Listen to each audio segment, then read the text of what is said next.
میرے تمام لسنرز کو میری طرف سے السلام علیکم۔ امید ہے میرے تمام لسنرز بالکل ٹھیک ٹھاک ہوں گے، خیر و عافیت سے ہوں گے۔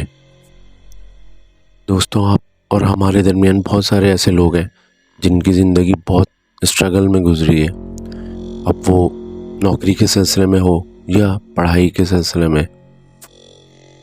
ابراڈ جا کے پڑھائی یا جاب دونوں ہی کوئی آسان نہیں، کیونکہ اکیلے رہ کر بہت ساری مشکلات زندگی میں آتی ہیں اور وہ سب اکیلے ہی برداشت کرنی پڑتی ہیں۔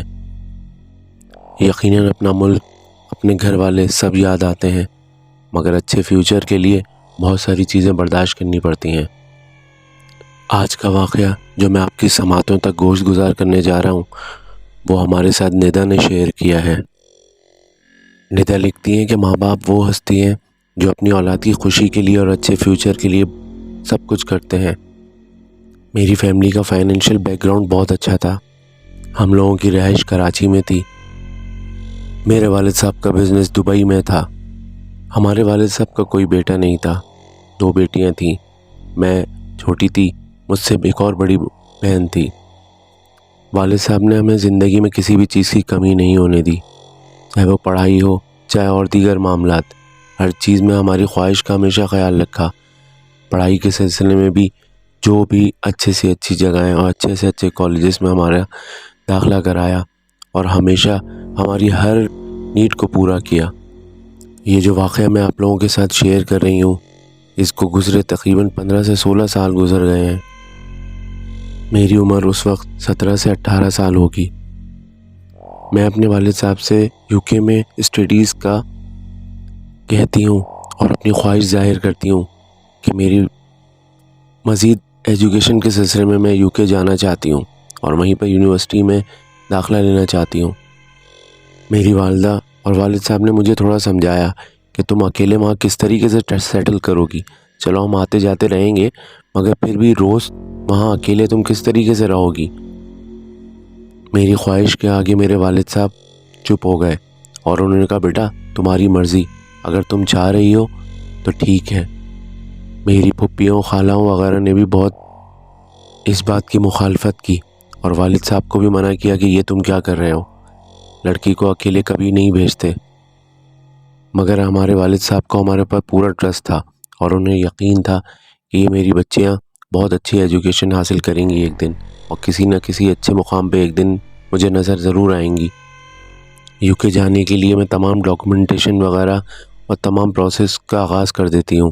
میرے والد صاحب میرے ساتھ ہر جگہ جاتے ہیں اور تمام پروسیس وغیرہ کر کے کچھ عرصہ لگتا ہے ہمیں وہاں کے لیے، اور تمام وغیرہ جب پروسیس مکمل ہو جاتا ہے اور ایڈمیشن وغیرہ کے سلسلے میں بھی والد صاحب تمام معلومات لے لیتے ہیں۔ کچھ ہی عرصے میں جانے کا کام تمام میرا مکمل ہو جاتا ہے اور ایک دن میری فلائٹ ہوتی ہے۔ رینٹ پہ ایک اپارٹمنٹ والد صاحب میرے وہاں پر کروا دیتے ہیں ڈن۔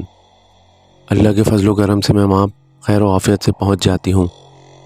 بہت جلد 1 ہفتے بعد ہی میرے والدین میرے وہاں پر چکر لگا لیتے ہیں اور تقریباً 1 ہفتے رکتے ہیں، تب تک کہ اس اپارٹمنٹ میں تمام معاملات صحیح تھے، کوئی ایسا خاص کوئی بھی چیز میں نے نوٹ نہیں کری، نہ میرے والدین نے، سب کچھ صحیح چل رہا تھا۔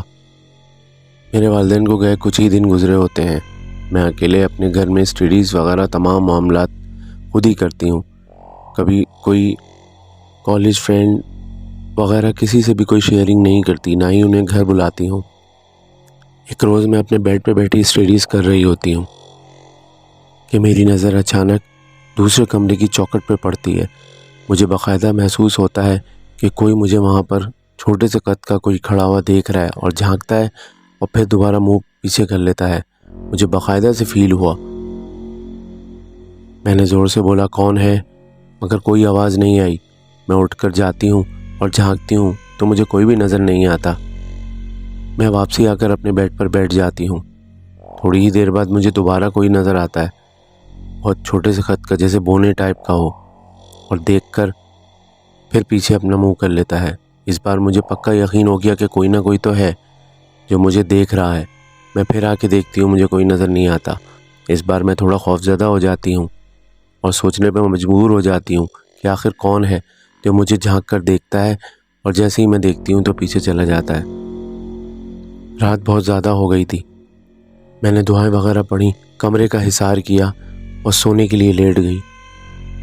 رات اچانک میری آنکھ کھلتی ہے تو مجھے محسوس ہوتا ہے میرے بیڈ کے سرہانے کو کوئی زور زور سے ہلا رہا ہے۔ میں گھبرا کے اٹھ جاتی ہوں اور دیکھنے لگتی ہوں کہ کون ہے۔ کافی پریشان ہو جاتی ہوں، آیت الکرسی پڑھنے لگتی ہوں کیونکہ میں پورے گھر میں اکیلی تھی، مگر میں کسی بھی طور پر اپنے آپ کو خوفزدہ کسی کو بھی شو نہیں کرا رہی تھی اور بالکل اپنے آپ کو ریلیکس محسوس کرا رہی تھی۔ صبح ہو جاتی ہے، میں تیار ہو کر یونیورسٹی کے لیے چلی جاتی ہوں۔ اسٹڈیز کے دوران بھی مجھے بار بار انہی تمام واقعات کا خیال آ رہا ہوتا ہے اور سوچ رہی ہوتی ہوں کہ پتہ نہیں آج جانے کے بعد پھر مجھے کیا کچھ فیس کرنا پڑے گا۔ میں کسی سے شیئر بھی نہیں کر سکتی، اپنے پیرنٹس سے بھی اتنی جلدی میں نے شیئر کچھ بھی نہیں کیا، کیونکہ اگر میں ان کو فوراً یہ سب کچھ بتاؤں گی، انہیں تقریباً گئے ہوئے 2 سے 3 دن ہی ہوئے اور وہ ایک دم پریشان ہو جائیں گے، میرے لیے بھی بہت مسئلہ ہو جائے گا۔ میں اسٹڈیز سے فارغ ہو کر گھر پہنچتی ہوں اور وہ دن بھی میرے لیے کوئی چھوٹا دن نہیں تھا۔ اس دن بھی معاملات پچھلے دن کے مقابلے میں بہت زیادہ ہوئے۔ میں جیسے ہی گھر پہنچتی ہوں تو پورے میرے کمرے کی چیزیں الٹی پلٹی ہوئی ہوتی ہیں۔ میں یہ دیکھ کر بہت حیران ہو جاتی ہوں اور مجھے یہ یقین ہو جاتا ہے کہ کوئی نہ کوئی اس گھر میں ہے جو مجھے تنگ کر رہا ہے یا چھیڑنے کی کوشش کر رہا ہے۔ کچھ نہ کچھ تو معاملہ ضرور ہے۔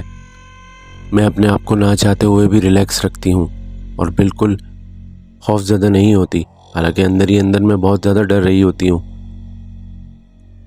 تھوڑی دیر میں کھانا وغیرہ کھا رہی ہوتی ہوں کہ مجھے محسوس ہوتا ہے کہ 2 سے 3 چھوٹے چھوٹے بونے ٹائپ کے لوگ میرے سامنے سے بالکل گزرے ہیں۔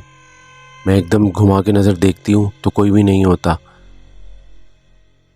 تھوڑی دیر میں لنچ وغیرہ مکمل کر کے جیسے ہی کچن میں جاتی ہوں برتن دھونے کے لیے، میرے ہاتھ میں 3 پلیٹس ہوتی ہیں۔ میں تینوں پلیٹس دھوتی ہوں، ایک کے بعد ایک دھو کے رکھتی جا رہی ہوتی ہوں اور جیسے ہی نظر گھماتی ہوں تو تینوں پلیٹس غائب ہو جاتی ہیں۔ مجھے یہ دیکھ کر بہت زیادہ حیرت ہوتی ہے کہ یہ کیا ہو رہا ہے۔ اس کے بعد بھی میں اپنے خوف کا اظہار نہیں کرتی اور واپس پلٹ کے اپنے کمرے میں آ جاتی ہوں۔ میں جیسے ہی سائڈ سے اپنے کمرے کی لائٹیں آن کرتی ہوں تو دیکھ کر حیران ہو جاتی ہوں اور بہت خوفزدہ ہو جاتی ہوں۔ میرے بیڈ پر 4 بونے زور زور سے اچھل رہے ہوتے ہیں اور قہقہے مار رہے ہوتے ہیں۔ یقیناً وہ مجھے ڈرا رہے ہوتے ہیں، مگر اس وقت بھی میں اپنے آپ کو بہت کنٹرول کرتی ہوں اور کسی بھی طور پر کوئی بھی مزاحمت نہیں کرتی، نہ کچھ بولتی ہوں، بالکل ریلیکس رہتی ہوں، کیونکہ یہی میرے لیے مناسب تھا۔ اگر میں کسی بھی قسم کا کوئی شور کرتی یا خوفزدہ ہوتی تو یقیناً مجھے اور ڈراتے، اور میں یہ بات بہت اچھے سے سمجھ چکی تھی کہ یقیناً یہ مجھے ڈرانے کی کوشش کر رہے ہیں، مجھے چھیڑ رہے ہیں۔ میں وضو کرتی ہوں، نماز ادا کرتی ہوں اور تمام دعائیں وغیرہ کرتی ہوں۔ اس کے بعد پورے گھر میں حصار باندھتی ہوں، کمرے میں بھی حصار باندھتی ہوں اور تھوڑی دیر کمرے میں آرام کرنے کی سوچتی ہوں۔ ابھی میری آنکھ لگے تقریباً 10 ہی منٹ ہوئے ہوتے ہیں کہ مجھے باقاعدہ محسوس ہوتا ہے کہ جیسے میرے پیروں کو کسی نے بیڈ سے باندھ دیا ہے۔ میں جیسے ہی اپنے اٹھنے کی کوشش کرتی ہوں تو باقاعدہ میرے کپڑا جو ہے وہ میرے بیڈ کے بالکل جہاں پہ پیر رکھتے ہیں وہاں سے بندھا ہوا ہوتا ہے۔ پیروں والی سائڈ سے کپڑا بندھا دیکھ کر میں بہت پریشان ہو جاتی ہوں، فوراً ہی اپنے پیروں کو کھولنے کی کوشش کرنے لگتی ہوں۔ یہ کچھ بہت زیادہ ہی ہو گیا تھا۔ ان واقعات کو ہوتے تقریباً 10 دن گزر گئے تھے۔ اب تک میں نے اپنی امی یا اپنے والد سے کسی بھی چیز کا کوئی بھی ذکر نہیں کیا تھا۔ مجھے اس بات کا پورا یقین تھا کہ جیسے ہی میں نے ان کو بتاؤں گی تو وہ بہت پریشان ہو جائیں گے۔ میں اندر ہی اندر بہت سوچ میں پڑی ہوئی تھی اور یہ سوچ رہی تھی کہ اگر میں نہیں بتا رہی، کہیں خدا نہ کرے کوئی معاملہ زیادہ ہو گیا تو پھر کیا ہوگا۔ کم سے کم میرے پیرنٹس کو معلوم ضرور ہونا چاہیے۔ یہی شاید میں بہت بڑی غلطی کر رہی ہوں۔ اس سوچ نے میری تمام اسٹڈیز کو بہت متاثر کر دیا۔ چیز میں دل نہیں لگ رہا تھا۔ اب وہ بونے کبھی کسی کی شکل میں نظر آتے، کبھی میری کسی یونیورسٹی کی فرینڈ کی شکل میں نظر آتے، تو کبھی میری کسی اور دوست کی شکل میں نظر آتے۔ غرض یہ کہ انہوں نے اب مجھے باقاعدہ سے چھیڑنا شروع کر دیا، ڈرانا، خوفزدہ کرنا شروع کر دیا۔ کبھی میری چیزیں غائب ہوتی، کبھی میرا بیگ غائب ہوتا، کبھی میری کاپی کتابیں اپنی جگہ پر نہیں ہوتی۔ میں بہت پریشانی سے گزر رہی تھی، میرے سمجھ میں نہیں آ رہا تھا کہ میں کیا کروں۔ ایک روز رات میں میری آنکھ کھلتی ہے، مجھے بہت گردن کی طرف دباؤ محسوس ہو رہا ہوتا ہے۔ ایسا لگ رہا ہوتا ہے کہ کوئی زور زور سے قہقہے مار رہے ہیں، بہت سارے کوئی لوگ ہوں اور میرے گردن کے اوپر اپنے ہاتھ رکھ کے دباؤ ڈال لیں، یعنی کہ دبا رہے ہیں ایسا لگتا ہے۔ میں گھبرا کے اٹھ جاتی ہوں، آیت الکرسی پڑھنے لگتی ہوں۔ بس آج بس ہو جاتی ہے، اس سے زیادہ میں مزید اب اپنے آپ کے اوپر صبر نہیں کر سکتی۔ میں فوراً ہی گھر میں فون ملا دیتی ہوں، اپنے والد اور والدہ سے تمام باتوں کو شیئر کرتی ہوں۔ جیسے میں نے سوچا تھا بالکل ایسا ہی ہوتا ہے۔ میرے پیرنٹس بہت زیادہ پریشان ہو جاتے ہیں۔ میرے والد یونیورسٹی انتظامیہ سے بات چیت کرتے ہیں، انہیں کسی ہاسٹل وغیرہ یا کوئی جگہ ہونے کا کہتے ہیں، مگر وہاں پر کیونکہ تمام اسٹوڈنٹس وغیرہ آلریڈی بہت زیادہ پیک تھے اور بالکل بھی کسی بھی قسم کی کوئی جگہ نہیں تھی ہاسٹل وغیرہ میں، وہ منع کر دیتے ہیں کیونکہ والد والدہ کو آنے میں کچھ دن لگتے۔ تب تک میرے والد بہت پریشان تھے کہ جب تک ہم لوگ آ نہیں رہے تو تم اتنے دن اکیلے کیسے رہو گی۔ جیسے جیسے کر کے 4 سے 5 دن میرے والد صاحب اور والدہ دونوں پہنچ جاتی ہیں۔ میں ان سے لپٹ کے رونے لگتی ہوں۔ وہ میری ہمت کو دیکھ کر مجھے سیلیوٹ کرتے ہیں اور کہتے ہیں کہ تمہاری ہمت ہے کہ تم اس گھر میں اتنے دن رہ لی۔ والد صاحب میرے مجھے واپس چلنے کا کہتے ہیں، مگر اسٹڈیز کو بیچ میں سے چھوڑ کے جانا میرے لیے ناممکن تھا۔ پھر والد صاحب وہاں پہ دوسرے گھر کا انتظام، دوسرے رینٹ کے گھر کا انتظام دیکھنے لگتے ہیں کہ کوئی اور وغیرہ جو رینٹ کا کوئی گھر اچھا مل جائے اور وہاں پر یہاں سے شفٹ ہو جایا جائے۔ ایک گھر مل جاتا ہے۔ اس بار والد صاحب اور والدہ میرے ساتھ تقریباً 1 مہینے رہتے ہیں، پھر اس کے بعد ڈیسائیڈ کرتے ہیں اور کہتے ہیں کہ میں تو چلا جاؤں گا، تمہاری والدہ تمہارے ساتھ ہی رہیں گی، چاہے یہ نیا گھر ہے اس میں کوئی معاملات نہیں، مگر پھر بھی یہ تمہارے ساتھ ہوں گی۔ تم جلدی جلدی اسٹڈیز کمپلیٹ کرو، بس پھر انشاءاللہ واپسی آ جانا۔